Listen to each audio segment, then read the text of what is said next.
और रितु खंडूरी ने इस प्रेस कॉन्फ्रेंस में कौन सी बड़ी बातें कही हैं, ये भी आपको बताते हैं। विधानसभा की 228 भर्तियां रद्द करने का ऐलान किया। विधानसभा सचिव मुकेश सिंघल को सस्पेंड कर दिया गया और 2011 से पहले की सभी नियुक्तियां रेगुलर रहेंगी, उसको लेकर आगे विचार विमर्श किया जाएगा। साथ ही एजेंसीज की भूमिका की भी जांच की जाएगी।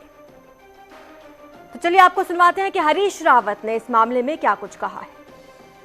निरस्तीकरण अधूरा है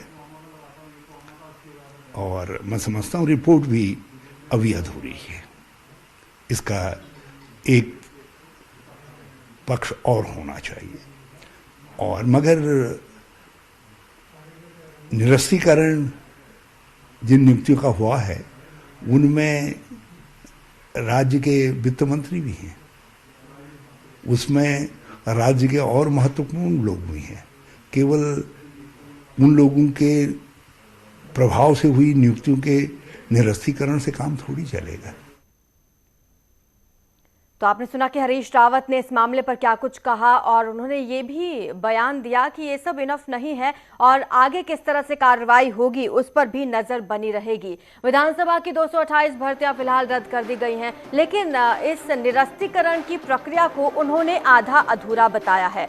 हरीश रावत ने जांच रिपोर्ट तक पर सवाल उठाए हैं। इससे पहले भी कांग्रेस के प्रदेशाध्यक्ष करण माहरा जांच कमेटी पर सवाल उठा चुके हैं और अब हरीश रावत ने इस जांच रिपोर्ट पर ही सवाल उठा दिए हैं। साथ ही 2011 से पहले जो भर्तियां हुई थी, जो अब तक रेगुलर हो चुकी हैं, उनको लेकर भी किस तरह से अब एजेंसीज की भूमिका की जांच पड़ताल की जाएगी, इसको लेकर सवाल है।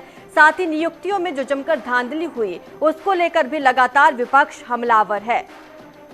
विधानसभा सचिव मुकेश सिंघल को सस्पेंड कर दिया गया है। हालांकि बड़ा एक्शन लिया गया है रितु खंडूरी द्वारा और उन्होंने ये भी जिक्र किया कि एजेंसियों की भूमिका की भी जांच की जाएगी। भर्तियों में नियमों का पालन नहीं किया गया, ये इस रिपोर्ट से खुलासा हुआ है। 3 सदस्यों की ये कमेटी बनाई गई थी जिसने कल देर रात अपनी रिपोर्ट रितु खंडूरी को सौंपी और आज ही रितु खंडूरी मीडिया के सामने आई और उन्होंने तमाम बातों का जिक्र किया जो भी इस रिपोर्ट में मेंशन की गई हैं।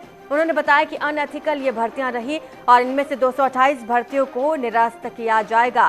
साथ ही आपको ये भी बता दें कि निरस्तीकरण के बाद जो लोग अफेक्ट हुए हैं, जो कर्मचारी, वो विधानसभा स्पीकर का घेराव करने के लिए पहुंचे, लेकिन वहां पर भारी पुलिस फोर्स की तैनाती में विधानसभा स्पीकर को वहां से निकाला गया। आपको बता दें कि अब आगे भी प्रदर्शन होने के आसार हैं, लेकिन इसी बीच आपको ये भी बता दें सीएम धामी ने पहले ही प्रतिबद्धता जाहिर की थी और उन्होंने साफ तौर पर कहा था कि सख्त कार्रवाई की जाएगी। साथ ही भर्ती स्कैम को लेकर भी वो सख्त मूड